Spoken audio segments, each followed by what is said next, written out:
ang purpose ani na to pag-apply sa pag-ibig, pag-purchase sa lote. Okay, kaya daghan man tagkatuyuan. Sa 93-1, lot purchase ang atong purpose. Ako ning gi-emphasize kay ang sa forma ninyo na may chikan dito, lot purchase ba, condominium purchase ba. So, sa inyong mga form, mao na inyong chikan, purchase of residential lot. Pero, okay. Next, JP. Okay. By the way, ang lote, para may buwang tanan, technically, ang dawaton sa pag-ibig, it should not be less than 28 square meter. Ha? So, reviewhada ninyo kung pila na square meter inyong lote. Less than 28, dili pwede sa pag-ibig. Kanina guidelines, gikan ni sa Department of Human Settlement and Urban Development, wala mi nagbuot-buot ani. Remember mo last time, hindi sa ito'y naka-attend, di ba, niingon si Gob na yanong dili na mo dawaton ang 21 square meter. Kaya I think na mga less than 28, di ba? Kani, wag mi mahimuan ni, but si should, maoy, magpa-approve ta dito kung dawaton. Kaya kami tanan shelter agency, dili lang ang pag-ibig, including ang National Housing, National Mortgage, we have the same regulations. So, i-check na daan ninyo kung ang lote ninyo is 28 square meter up. Okay, kung less than gani, dili na siya pwede sa pag-ibig. Yaro? Okay. So, arita sa pinakaunang pangutana, kinsay pwede mo apply? Okay, so we're talking about eligibility. No? So, nangutanong siguro pwede bang hako sa pag-ibig mo apply? Okay. Una sa tanan, dapat pag-ibig member. Pag-ibig member ba tanan? Hansak ko no bin? Pag-ibig member. Ang uban mo ni hansak, dili pa? Ha?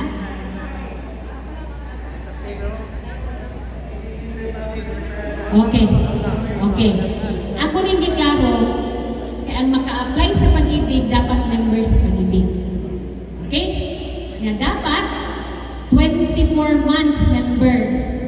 Bahala na siya naputol, na inactive, pwede na to siya i-active balik, pwede na to sumpayon, or kung dili member pag yun, ever since, basta dunay trabaho. Ang trabaho, kung sa ibot pasabot sa trabaho, bahala din siya ka ng formal, ka na payslip.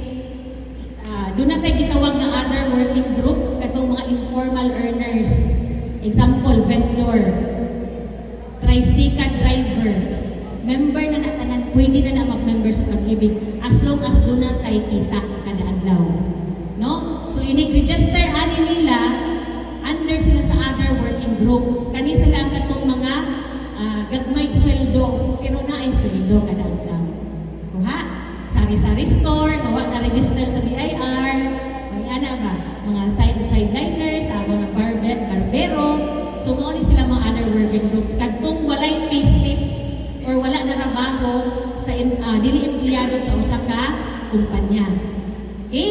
So, karon, ang membership nato walay problema basta doon na kay income, no? Bahala ginagbayad, bahala 100 kada adlaw. Pwede ta magpa-member sa pag-ibig. Now, gibutang man dito na dapat 24 months ang imuhang membership before ka maka-avail, meaning 2 years ka nga member. So, unsaon man ni kung karon pa ko magpa-member?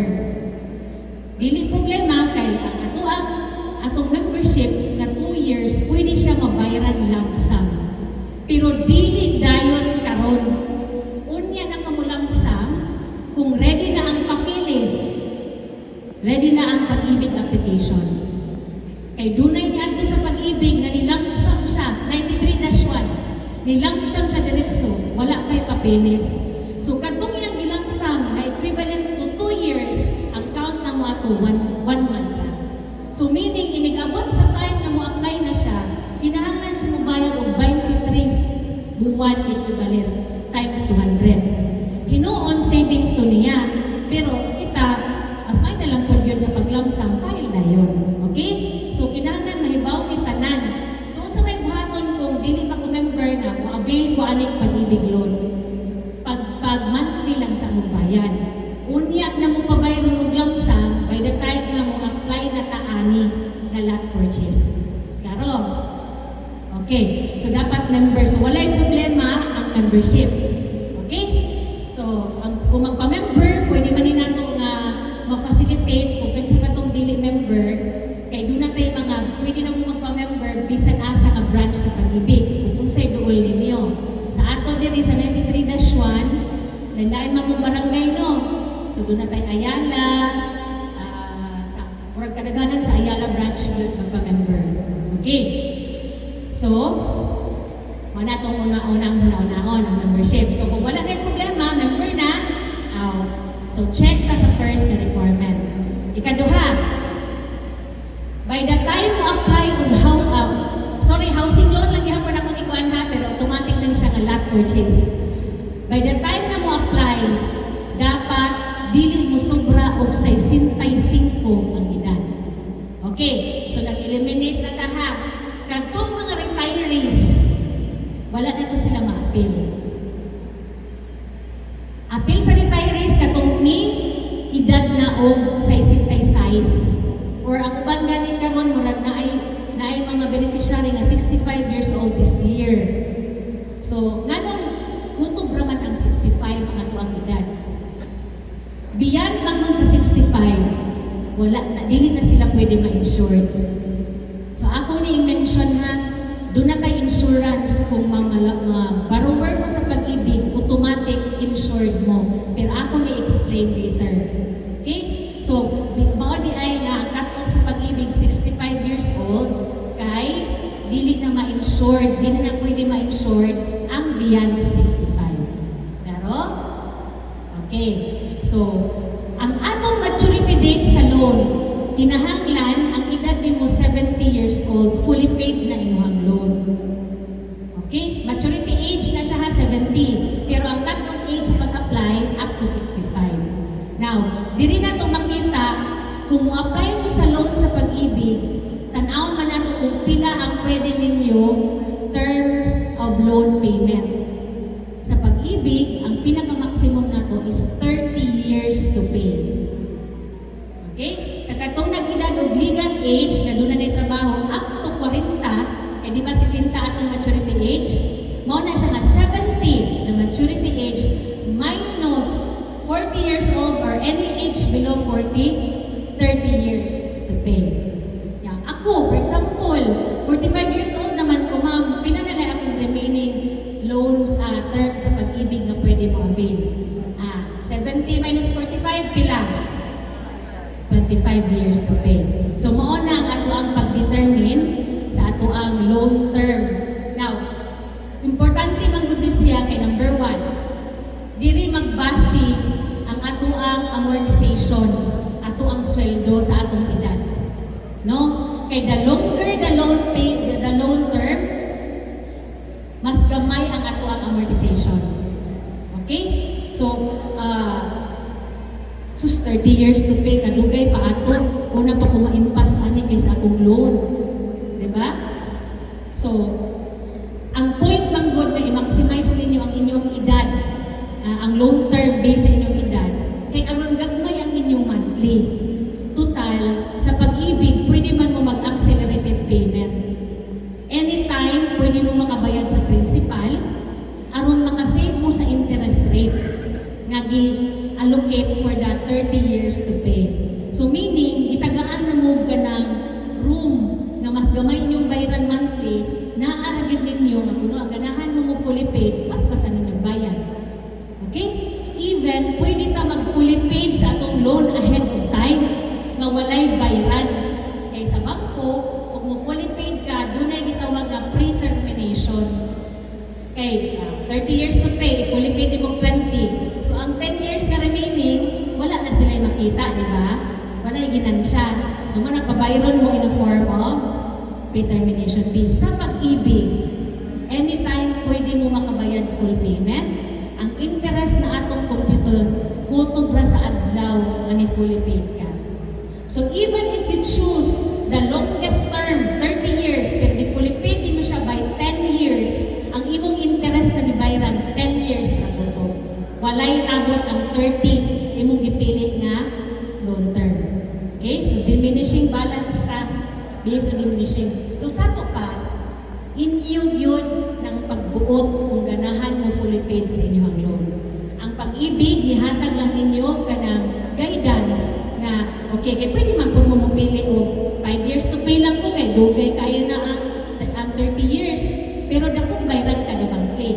Now, kahibalong matatanan, nga kung mag-sip ka nagbayad mo sa kabuuan, 2 kabuuan, lisod nag-apson. Kung for example, ang imong amortization, 20 mil. Diba? So, asa man mo. So, katong, sa'yo na pagbayad. Okay? So, mo na siya ang gibasihan ang inyong edad sa long term. So, katong nag-edad og 65, pila na lang?